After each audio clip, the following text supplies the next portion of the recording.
साथियों नमस्कार। साथियों, जैसा कि आपको पता है सेकंड ग्रेड परीक्षा जो है पेपर है वो आने वाला है वापस। प्रथम पेपर वापस हो रहा है और साथ में आरएस परीक्षा भी है, उनके लिए भी ये महत्वपूर्ण होगा। ये कलाम टास्क बुकलेट है, इन द्वारा जारी की गई है कलाम कोचिंग। अच्छी नोट्स है, आप देख सकते हैं अगर चाहे तो।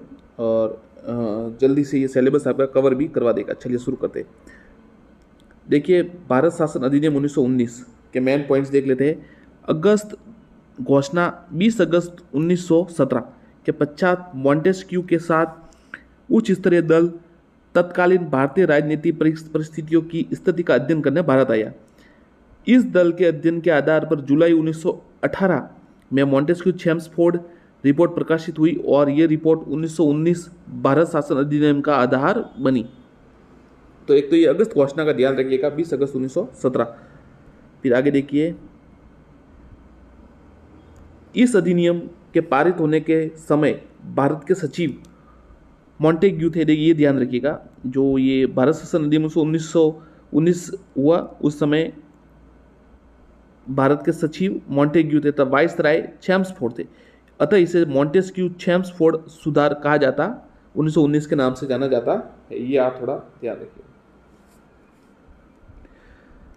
संसद के पारित होने के बाद ये अधिनियम 23 दिसंबर 1919 को लागू हुआ। ये ध्यान रखिए, 23 दिसंबर 1919 को ये संविधान, ये आपका जो है भारत शासन अधिनियम लागू हुआ।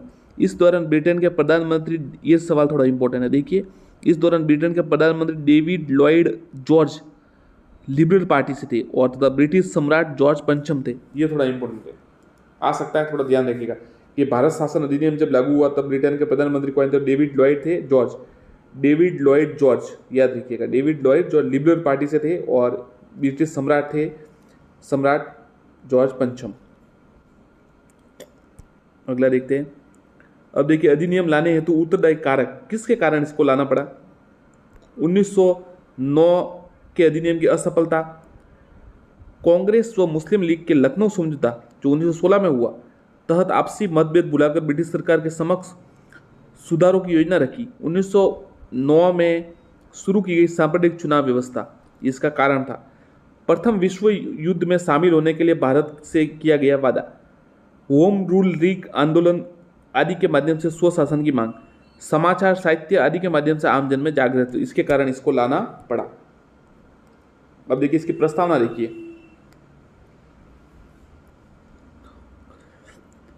प्रशासन में भारतीय संपर्क बढ़ाया जाए, भारत ब्रिटिश साम्राज्य का अभिन्न अंग बना रहेगा, भारत में स्वशासन की संस्थाओं तो उत्तरदायी शासन की स्थापना का काम धीरे धीरे व क्रमिक रूप से होगा, प्रांतीय मामलों में प्रांतीय सरकारों को केंद्रीय नियंत्रण से मुक्त करने का प्रयास किया जाएगा। इसकी प्रस्तावना ये थोड़ा देख लीजिए आप। 4 आ जाता है कि भाई इसमें से कौन सा गलत है, सही है, तो ये थोड़ा ध्यान रखिएगा। प्रशासन में भारतीयों का संपर्क को बढ़ाया जाए, एक तो ये भारत ब्रिटिश साम्राज्य का अभिन्न अंग बना रहेगा, ये भी सही है। भारत में स्वशासन की संस्थाओं को उत्तरदायी शासन की स्थापना काम धीरे धीरे क्रमिक रूप से होगा और प्रांतीय मामलों प्रांतीय सरकारों व केंद्रीय नियंत्रण से मुक्त रखने का प्रयास किया जाएगा। अगला देखिए, अब इसकी विशेषताएं जो इसका मेन पार्ट है, ये थोड़ा ध्यान रखिएगा। ध्यान रखने योग्य ये, एक तो देखिए जो उस समय प्रधानमंत्री कौन था और शासक कौन था ब्रिटेन का, ये भी इंपॉर्टेंट है। तो ये आप थोड़ा ध्यान, ये देखिए 1919 अधिनियम की विशेषताएं। भारत परिषद में परिवर्तन, भारतीय उपनिषद के मामलों को देखने के लिए ब्रिटिश में स्थित मंत्रिमंडल में एक मंत्री होता था, वह भारत सचिव कहलाता था। उसका एक परिषद होता था जिसे भारत परिषद कहा जाता था। इस परिषद पर होने वाला व्यय भारत पर पारित होता था। 1919 के अधिनियम के तहत भारत परिषद और भारत सचिव के संबंध में किए गए परिवर्तन, देखिए क्या परिवर्तन किया, ये इंपॉर्टेंट है। अब देखिए उन्होंने क्या परिवर्तन किया। भारत परिषद के सदस्यों की संख्या कम की गई, न्यूनतम 8 व अधिकतम 12 सदस्य हो गए। पहले ये 12 और 14 थे, ये ध्यान रखिएगा। अब 8 और 12, पहले 12 और 14। निम्न में जिनमें से आधे सदस्य ऐसे हो गए जो 10 वर्ष तक भारत में रह चुके हो तथा हाल ही में भारत छोड़ा हो, मतलब 10 साल तक रहे हो और फिर भारत छोड़ दिया हो। भारतीय सदस्यों की संख्या बढ़ाकर 3 कर दी गई। कार्य, ये थोड़ा इंपॉर्टेंट है, भारतीय सदस्यों की संख्या बढ़ाकर 3 की गई। कार्यकाल 7 वर्ष से घटाकर 5 वर्ष किया गया। जो उसका कार्यकाल था वो 7 से घटाकर 5 किया गया। भारत सचिव व परिषद पर होने वाला खर्च ब्रिटिश बजट पर भारित होगा। पहले भारत पर होता था। अब ये दूसरा एक देखिए, भारत सचिव को यह अधिकार दिया गया कि भारत के लिए एक महालेखाकार परीक्षक CAG जो भी है को नियुक्त कर सकता है। भारत सचिव का भारत की केंद्रीय व प्रांतीय सरकारों के लिए एक एजेंसी के रूप में कार्य करना पड़ता।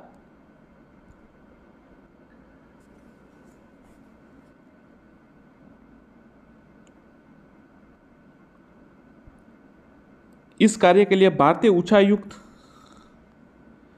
हाई कमिश्नर के पद का गठन किया गया, जिसका वेतन भारतीय कोष से मिलना था। देखिए फिर देखिए नोट, उच्चायुक्त का यह पद 13 अगस्त 1920 को स्थापित किया गया। अब ज़्यादा अगर गहराई से पूछा जाए तो सवाल आ सकता है कि उच्चायुक्त का पद कब किया गया, तो 13 अगस्त 1920 को स्थापित किया गया, जिस पर प्रथम नियुक्ति ये देखिए विलियम स्टीवंस मेयर की हुई। अब ये सवाल आप ध्यान रखिए, ऐसे सवाल ही बनते हैं। ज़्यादा अगर डीप में पूछा जाए तो ये सवाल जरूर बनेगा। उच्चायुक्त का पद जो है वो 13 अगस्त 1920 को स्थापित हुआ और प्रथम नियुक्ति विलियम स्टीवंस मेयर की हुई।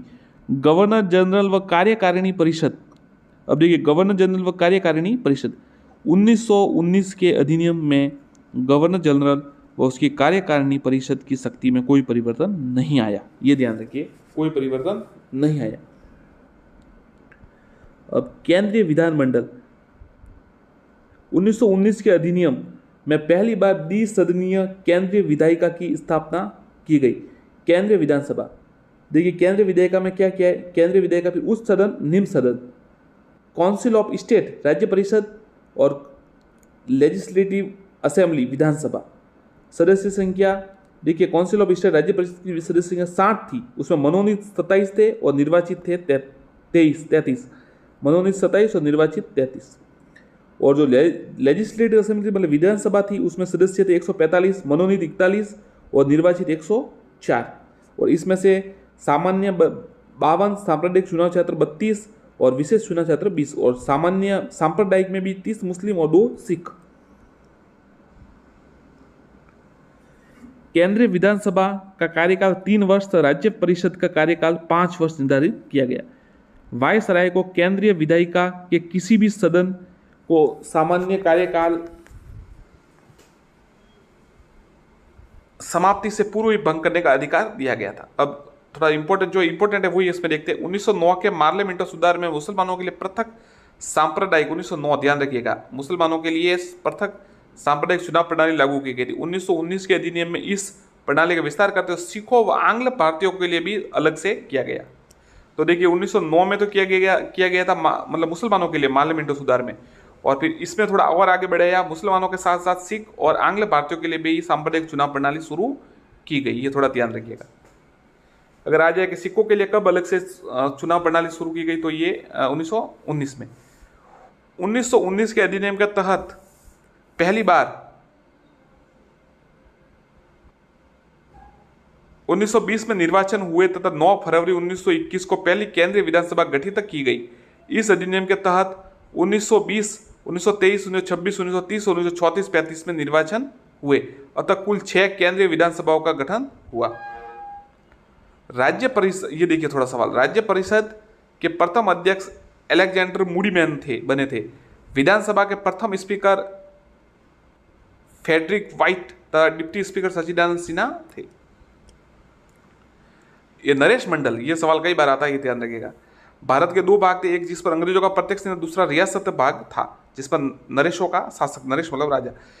इन नरेशों पर अपने नियंत्रण को मजबूत करने के लिए 1919 के अधिनियम के तहत नरेश मंडल की स्थापना का सुझाव दिया। 9 फरवरी 1921 को दिल्ली में नरेश मंडल की स्थापना की गई। इस नरेश मंडल के सदस्यों की संख्या 121 थी, जिसके अध्यक्ष वायसराय था। अब ये थोड़ा इंपॉर्टेंट है, जो नरेश मंडल है इसके देखिए कब स्थापना हुई, ये 9 फरवरी 1921 को हुई और दिल्ली में इसकी स्थापना हुई। कुल सदस्य कितने थे? 121 और वायसराय इसका अध्यक्ष होता था। केंद्रीय व प्रांतीय विषयों का बंटवारा, इस अधिनियम के तहत केंद्रीय व प्रांतीय सरकारों के बीच शक्तियों का विभाजन किया गया। विषयों का बंटवारा, केंद्रीय विषय कुल 47, प्रांतीय विषय कुल 50, ये ध्यान रखिएगा। अब भारत में द्वैध शासन, ये देखिए 1919 के अधिनियम का महत्वपूर्ण, ये सवाल सेकंड ग्रेड में कई बार आ चुका है, वापस भी आएगा, आप ध्यान रखिएगा इसका। 1919 के अधिनियम का महत्वपूर्ण प्रभाव प्रांतीय ढांचे पर पड़ा। इसके अंतर्गत पहली बार सभी 9 प्रांतीय में आंशिक रूप से उत्तरदायी शासन व द्वैध शासन डायरकी की स्थापना की गई।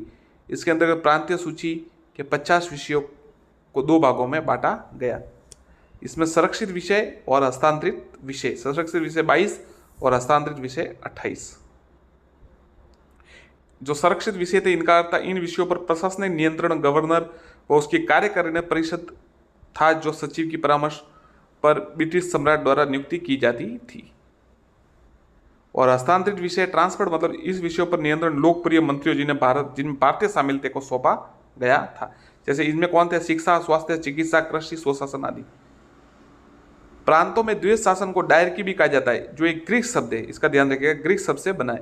भारत में 1919 के अधिनियम के प्रावधानों के अनुरूप 1 अप्रैल 1921 से प्रांतों में द्वैध शासन प्रारंभ हो गया। 1 अप्रैल 1921 से, जो बंगाल व मध्य प्रांत को छोड़कर सभी प्रांतों में 1937 तक चला, ये ध्यान रखिएगा। 1 अप्रैल 1921 से शुरू हुआ और बंगाल और मध्य प्रांत को छोड़कर शेष सभी में 1937 तक चला। प्रांतीय प्रांतीय विधान मंडल अब अतिरिक्त सदस्यों निर्मित न होकर 3 वर्ष के लिए चुनी गई एक सदनीय स्वतंत्र संवैधानिक संस्था बन गई, जिसकी अध्यक्षता गवर्नर के हाथों से निकलकर निष्पक्ष पीठासीन अधिकारियों के पास चली गई। केंद्र में अनुत्तरदायी शासन, इस अधिनियम के द्वारा प्रांतों में आंशिक रूप से उत्तरदायी शासन की स्थापना की गई, लेकिन केंद्रीय स्तर पर पहले की तरह अनुत्तरदायी शासन रहा। केंद्रीय कार्यकारिणी परिषद में अधिक भारतीयों की नियुक्ति, मतलब भारतीयों की अधिक नियुक्ति होने लगी। अधिकतम संख्या का प्रतिबंध हट गया। 10 वर्ष का अनुभव रखने वाले भारतीय उच्च न्यायालयों के वकीलों के परिषद का कानून सदस्य बनने योग्य माना। इस प्रकार देखिए 10 वर्ष अनुभव रखने के बाद भारतीय उच्च न्यायालय के वकीलों को परिषद का कानून सदस्य बनने योग्य माना। इस प्रकार तेज बहादुर सप्रू पहले भारतीय कानूनी सदस्य बने। कौन बने? तेज बहादुर सप्रू। कार्यकारिणी परिषद में भारतीयों की संख्या एक से बढ़कर 3 की गई, लेकिन सदस्य जनता के प्रतिनिधि होकर सरकार के चहेते होते थे। इन्हें कम महत्व के विभाग दिए जाते थे। अब विकेंद्रीकरण को बढ़ावा, इस अधिनियम में पहली बार केंद्रीय बजट को राज्यों के बजट से अलग किया गया था। अतः प्रांतों को पहली बार ऋण लेने व कर लगाने के अधिकार दिया गया। मताधिकार निर्वाचन, प्रत्येक निर्वाचन प्रक्रिया प्रारंभ की गई। मताधिकार का विस्तार किया गया, जिसमें लगभग 10% भारतीय जनता को मताधिकार प्राप्त हुआ। महिलाओं को मत देने का अधिकार नहीं था। इस अधिनियम में सांप्रदायिक निर्वाचन प्रणाली का विस्तार करते हुए मुसलमानों के साथ सिखों, आंग्ल भारतीयों और यूरोपियों को सम्मिलित किया गया। इस अधिनियम में सिविल सेवकों की भर्ती के लिए केंद्रीय लोक सेवा आयोग FPSC का प्रावधान किया गया, जिसका गठन 1926 में किया गया। समीक्षा, यह अधिनियम एक अल्पकालीन प्रयोग व संक्रमणकालीन उपचार था। अधिनियम द्वारा 10 वर्ष पश्चात एक रॉयल कमीशन की नियुक्ति का प्रावधान किया गया, जो अधिनियम की क्रियान्वयन की समीक्षा करेगा। साइमन कमीशन इसी का परिणाम था, ये याद रखिए। अब इसमें क्या क्या इंपॉर्टेंट, आप वापस देख लेते, देखिए एक बार विशेषता आप देख लीजिए ताकि आपको याद रहे क्या क्या महत्वपूर्ण था इसमें। देखिए, एक तो भारत परिषद में परिवर्तन, सदस्यों की संख्या कम की गई और भारतीय सदस्यों को मौका दिया गया।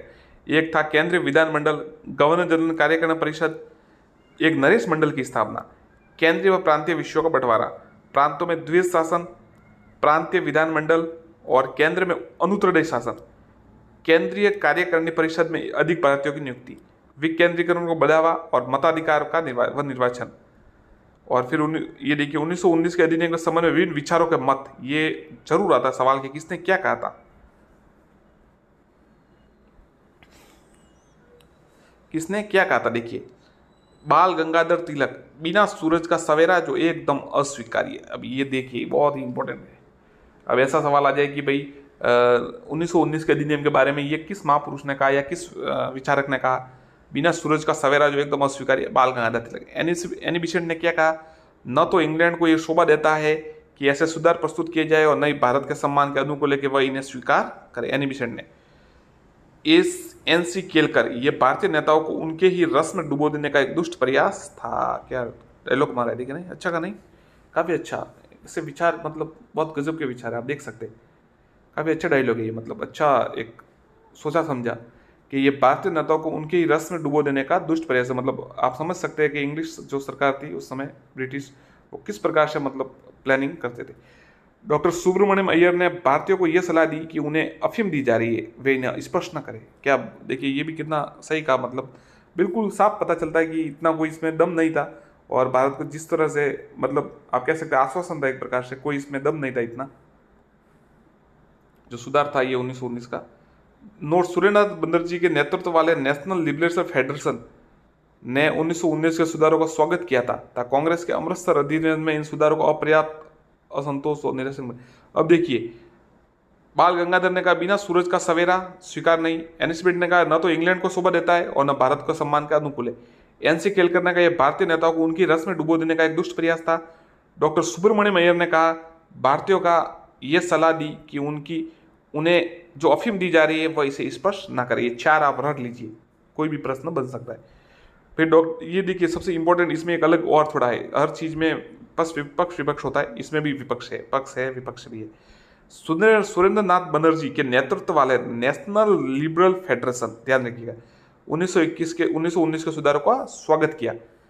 और पर कांग्रेस का जो अमृतसर अधिवेशन था उसमें इन सुधारों को अपर्याप्त, असंतोष पर निराशाजनक बताया।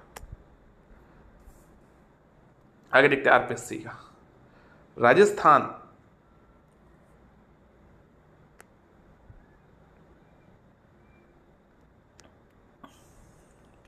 राजस्थान लोक सेवा आयोग एक संवैधानिक आयोग है जिसका उल्लेख संविधान के भाग 14वें भाग के 308 से 323 के दूसरे अध्याय अनुच्छेद 315 323 में है। अब ये बहुत ही इंपॉर्टेंट है, देखिए, राजस्थान लोक सेवा आयोग एक संवैधानिक आयोग है जिसका उल्लेख संविधान के 14वें भाग, कौन सा भाग है, 14वां अनुच्छेद, कहां से, 308 से 323,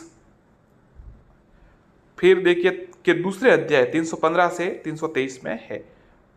अनुच्छेद 15 के अनुसार प्रत्येक राज्य में एक लोक सेवा आयोग होगा। अनुच्छेद 15 के अनुसार, 315 के अनुसार प्रत्येक राज्य में एक लोक सेवा आयोग होगा। राजस्थान के गठन के समय 3 रियासतों, जोधपुर 1939, जयपुर 1940 और बीकानेर 1946, इनके अपने अपने लोक सेवा आयोग थे। याद रखिएगा, कहाँ कहाँ थे 3? जोधपुर में 1939 में बन गया था, जयपुर में 1940 में और बीकानेर में 1946 में। याद रखिएगा, ये 3 थे, मतलब आजादी से पूर्व, राजस्थान गठन के समय। राजस्थान लोक सेवा आयोग के गठन हेतु राजस्थान सरकार ने 16 अगस्त 1949 को एक अध्यादेश जारी किया जिसके तहत 20 अगस्त 1949 को जयपुर में राजस्थान लोक सेवा आयोग की स्थापना की गई। याद रखिएगा, राजस्थान लोक सेवा आयोग के गठन हेतु राजस्थान सरकार ने 16 अगस्त 1949 को एक अध्यादेश जारी किया। कब किया? 16 अगस्त 1949, जिसके तहत 20 अगस्त 1949 को जयपुर में राजस्थान लोक सेवा आयोग की स्थापना की गई। इस अध्यादेश में यह प्रावधान किया गया कि जिस दिन से आयोग के सदस्यों की नियुक्ति करने की अधिसूचना प्रकाशित की जाएगी उसी दिन से आयोग प्रभाव में आएगा। अतः राजस्थान राजपत्र में 22 दिसंबर 1949 को सदस्य नियुक्ति करने की अधिसूचना प्रकाशित होने के साथ ही आयोग प्रभाव में आ गया। देखिए, स्थापना तो की गई थी 20 अगस्त 1949 को, प्रभाव में आया 22 दिसंबर 1949 को।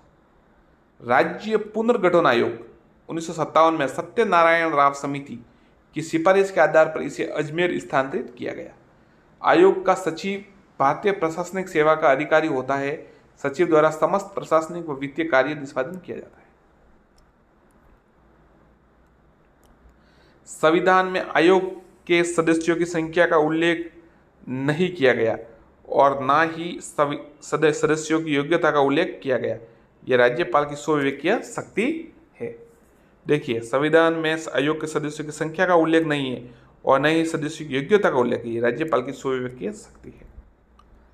लेकिन यह कहा गया कि आयोग के कम से कम आधे सदस्य भारत सरकार या किसी राज्य सरकार के अधीन कम से कम 10 वर्ष तक पद धारण कर चुके हो, अनुभव कर चुके हो। अब आरपीएससी की वर्तमान संरचना देखिए। वर्तमान में आयोग में एक अध्यक्ष व 7 सदस्य, जबकि शुरुआत में एक अध्यक्ष व 2 सदस्य थे। अब वृद्धि कैसे हुई देखिए। 1949 में 1+2 है, अध्यक्ष तो एक मानिए, 2 सदस्य। 68 में हुआ 1+3, याद रखिएगा। 49 से सीधा 68, 19 साल बाद। फिर 68 से 73, 1 4 हो गया। फिर 1981 1 5 हो गया, और 2011 में 1 7 हो गया। 6 हुई नहीं, याद रखिएगा। 1949 में हुआ 1+2, 1968 में हुआ 1+3, 1973 में हुआ 1+4, और फिर 1981 में हुआ 1+5, और 2011 में हुआ 1+7। अब सदस्यों की नियुक्ति।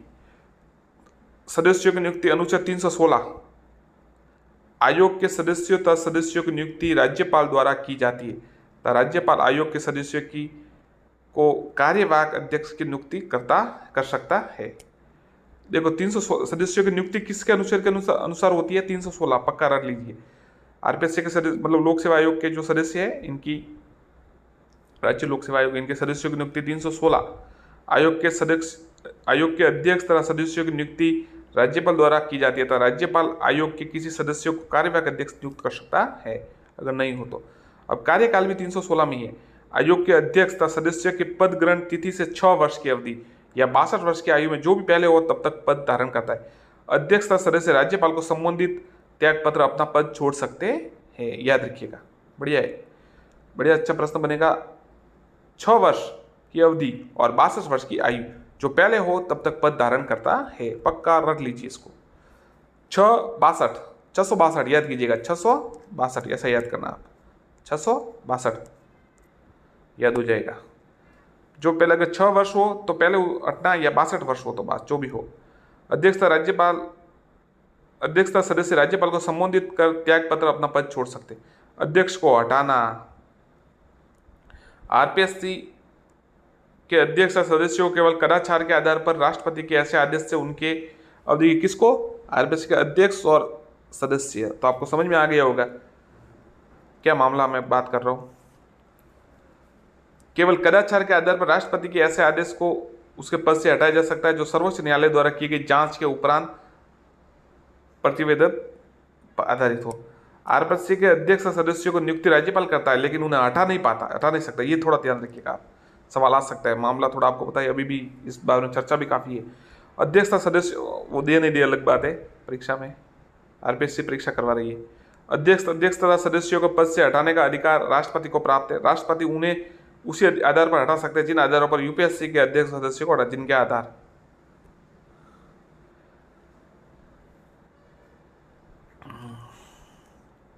लोक सेवा आयोग के कार्यों का विस्तार। अब थोड़ा इधर, हाँ देखिए, अब माफ कीजिएगा, इधर देखिए कि इनको हटाने का आधार क्या है। अगर उसे दिवालिया घोषित कर दिया जाता है या मानसिक शारीरिक रूप से अक्षम हो जाए, अपनी पदावधि के दौरान उसने पदों के कर्तव्यों के बाहर के संवेदन नियोजन में लगा हो।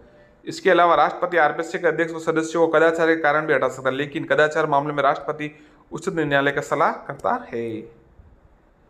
अब देखिए सदस्यों की सेवा शर्तों का निर्धारण 318 में। आयोग के अध्यक्ष तथा सदस्यों की सेवा शर्तों का निर्धारण राज्यपाल करता है।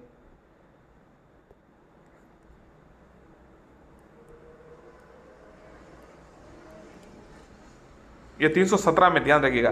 कार्यकाल और जो नियुक्ति है ये 316 में, अध्यक्ष को पद से हटाना 317 में, और 18 में देखिए क्या है, उसके सदस्यों की सेवा शर्तों का निर्धारण। आयोग के अध्यक्ष तथा सदस्यों को सेवा शर्तों का निर्धारण राज्यपाल करता है। आयोग के सदस्यों की संख्या निर्धारित करने का अधिकार भी राज्यपाल को होता है। नियुक्ति के पश्चात इनकी सेवा शर्तों में कोई अलाभकारी परिवर्तन नहीं किया जाता। अब सदस्य न रहने पर अन्य पद धारण करने पर प्रतिबंध 319 देखिए। आरपीएससी के अध्यक्ष और सदस्य यूपीएससी का अध्यक्ष या सदस्य के रूप में किसी अन्य राज्य लोक सेवा के अध्यक्ष के रूप में नियुक्ति होने का पात्र हुआ, किंतु भारत सरकार या किसी राज्य सरकार के अधीन किसी अन्य पद के पात्र नहीं हो। अब देखिए ये जो सदस्य और अध्यक्ष है, ये यूपीएससी के अध्यक्ष और सदस्य के रूप में किसी या अन्य जो राज्य है उनके लोक सेवा आयोग के अध्यक्ष के रूप में रह सकते, परंतु कोई दूसरे भारत सरकार या राज्य सरकार के अधीन किसी अन्य पद पर नहीं पात्र होंगे। आरपीएससी राजस्थान का सबसे बड़ा भर्ती अभिकरण है। ये विभिन्न प्रकार की भर्तियों का आयोजन करता है, ये साक्षात्कार का आयोजन करता है। ये राज्य सेवा की भर्तियों से संबंधित नियम बनाता है, तो राज्यपाल का निर्देशित किसी विषय पर सलाह देता है। एक सेवा से दूसरी सेवा पदोन्नति संबंधी नियम बनाता है, पदोन्नति संबंधी कार्यों को सहयोग प्रदान करता है। लोक सेवा आयोग के कार्यों का विस्तार देखिए 321 में, यूपीएससी के कार्यों का विस्तार संसद करती है, जबकि आरपीएससी के कार्यों का विस्तार राज्य विधानमंडल करता है, मतलब विधानसभा। आयोग के व्यय देखिए 322, आरपीएससी के समस्त व्यय तथा इसके अध्यक्ष सदस्यों का वेतन भत्ते पेंशन राज्य के संचित निधि पर, राज्य के संचित निधि ध्यान रखिएगा, आरपीएससी का समस्त व्यय व इनके अध्यक्ष व सदस्यों के वेतन भत्ते पेंशन राज्य के संचित निधि पर आश्रित होते हैं। आरपीएससी प्रतिवर्ष अपने कार्यों की रिपोर्ट राज्यपाल को सौंपता है, तो राज्यपाल रिपोर्ट को इस राज्य मंडल में विधानमंडल में रखवाता है। विशेष तथ्य, अब देखिए बहुत ही इंपॉर्टेंट, ये सवाल आ चुका है, वापस आएगा। आरपीएससी के प्रथम अध्यक्ष एसके घोष, एसके घोष पूरा नाम आप कमेंट कीजिए, एसके घोष का पूरा नाम कमेंट कीजिए। आरपीएससी के वर्तमान अध्यक्ष संजय कुमार श्रोत्री 38वें, याद रखिएगा 38वें। आरपीएससी के वर्तमान सचिव हरजीलाल अटल, हरजीलाल अटल। आरपीएससी के सबसे लंबी अवधि तक रहने वाले अध्यक्ष डीएस तिवारी, देखिए पहले तो एसके घोष थे, वर्तमान संजय कुमार श्रोत्रिय है। आरपीएससी के सबसे लंबे समय तक अध्यक्ष रहे डीएस तिवारी। अध्यक्ष के रूप में न्यूनतम कार्य बीएल रावत 34 दिन, बीएल रावत सबसे कम, फिर एसके घोष 35 दिन जो पहले थे ना वो, और पीएस यादव 37 दिन। आयोग के प्रथम अल्पसंख्यक अध्यक्ष मोहम्मद याकूब। आयोग के प्रथम कार्यवाहक अध्यक्ष एल कुरजोशी 1958 से 60। अब तक 7 अध्यक्ष रहे, देखिए 7 कार्यवाहक अध्यक्ष रहे, मतलब L Joshi, S Singhania, S Tak, HL Meena, RD Saini, Shiv Singh Rathore और जसवंत सिंह राठी। कार्यवाहक अध्यक्ष सबसे छोटा जो जसवंत सिंह राठी है, इनका कार्यकाल कार्यवाहक के रूप में सबसे छोटा 15 दिन का रहा। अब देखिए प्रथम महिला सदस्य कांता खातुरिया। राज्य के मुख्य सचिव जो आरपीएससी के सचिव रहे एसटी उज्ज्वल राज्य के मुख्य सचिव रहे और आरपीएससी के सदस्य भी रहे। आरपीएससी के एकमात्र अध्यक्ष जो आरपीएससी सचिव भी रहे नंद किशोर बैरवा, अध्यक्ष भी रहे और सचिव भी रहे नंद किशोर बैरवा। आरपीएससी के एकमात्र अध्यक्ष राजस्थान उच्च न्यायालय के जस्टिस एसके घोष जो पहले रहे। आरपीएससी के एकमात्र अध्यक्ष जो डीजीपी रहे भूपेंद्र सिंह यादव 35वें। आरपीएससी के वह अध्यक्ष जो बाद में केंद्रीय मंत्री है सी आर चौधरी।